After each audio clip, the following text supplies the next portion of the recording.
my name's Jake Bossenkemper, Director of Research and Agronomy here at Liqui-Grow. So today I have a very special guest with me, Danica Kluth. I hope I said that right. Yep. So Danica is an agronomist with TKI. TKI is the company who manufactures ammonium thiosulfate, if you didn't know. And you've heard me talk about ammonium thiosulfate. It's a sulfur source. Danica is here helping us establish some trials for TKI. It's a partnership project. And she's been here observing and listening to all the conversations about the really cold soils and should we plant and should we not plant. And we'll get to that detailed conversation here in a minute. But you know, when I and Danica were out here this morning, what did the soil thermometer say when we took the temperature of the soil? It was in like the low 40s and yeah. 39, upper 40s, or yeah. Lower 40s. Yep. So this morning after a 25-degree night, it was pretty cold. And that's definitely too cold to be planting corn because we could have something called chilling injury, okay? Now, over the next 3, 4, 5 days, we're calling for pretty low temperatures in the evening, kind of highs in the upper 40s to mid 50s. The soil is going to stay reasonably cold. Now, we just took some different soil temperatures out here in the strip till plots and the no-till plots, and this afternoon we're getting temperatures anywhere from, I believe it was 48 to just about 50. So those aren't too bad, but the truth is you're going to be dealing with those fluctuations in soil temperatures over the next few days, and it's going to be risky to plant corn. Sure, you can do it. Sure, you might be fine, but the truth is it's risky. You're setting yourself for a potential seedling injury, chilling injury, okay? Now, I'm out here applying fertilizer treatments to one of our research sites, and I'm gonna wait till after this rain coming up Thursday, Friday, to plant corn because the weather conditions are improving, the temperatures are gonna be warming, we should be in a better position. But what I am gonna do is I'm gonna go ahead and plant soybeans here in a day or so when we get done applying these fertilizer treatments. Now, is that risky? Sure, it's a little risky, but relative to planting corn, it's not as risky. You know, we may get a variable stand in soybeans because we planted into cold conditions. That's not great, but typically it doesn't reduce yields. We might lose some stand. We might lose 5, 10, 15,000 plants per acre.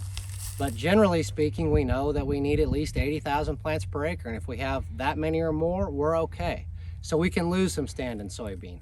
So it's not risk-free, but it's much less risky than planting corn, because in corn, if we have variable emergence or we have a reduction in population, that's going to hurt us. In soybean, not as much. Now, I don't want you to think there isn't some risk involved in planting soybean into cold conditions. There are.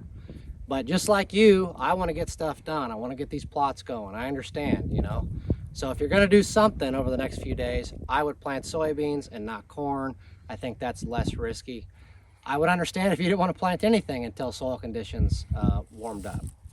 Now, on that note, Danica and I had a nice conversation this morning. Danica, what did you tell me in brief this morning? In brief, regarding to? Regarding the, you know, how, you know, back in the Pacific Northwest, these would be great planting conditions. Sure, yeah. So we have a much shorter growing season.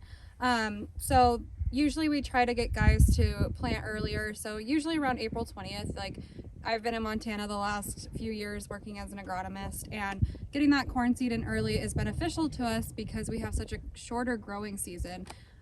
We're also dealing more of our corn production is in silage as well. So it's a different animal in that sense. So yeah. So we had a nice conversation about, you know, they need to get the crop planted. They have risk on both ends. They got to get the crop planted up there because they have a really short season. So they got to take advantage of every single growing degree unit they can because they see pretty steep yield reductions if they don't get that crop in extremely early. Here at Iowa and Northwest Illinois latitudes, we really don't see clear yield reductions until about the middle of May. So I think to slam a bunch in right now is just more risk than you need to take, thankfully, because we have a longer growing season.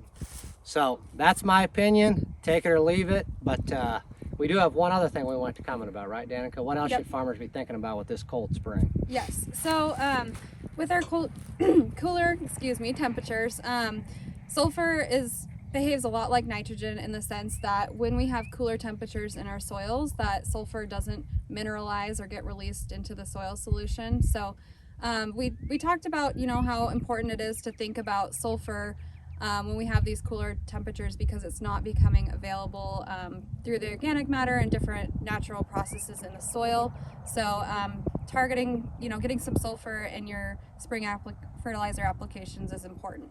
Yeah, so to sum it up, Danica is exactly right. So we've had generally cooler than normal temperatures this spring. We've actually had some warmer than normal temperatures too, but mostly colder than normal temperatures. And what that's going to do to sulfur that's naturally in the soil and organic matter, it's going to delay the release or the mineralization over time. So that means that sulfur fertilizer is going to be, the crop's going to be completely reliant on that sulfur fertilizer. So in a year like this, not that sulfur is not always important for corn, it is, but in a year like this, it's going to be even more important. So thank you. Good luck planting. Thank you, Danica, for your time. Thanks, Jake. And we'll talk to you all soon. Stay in the know with Liqui-Grow.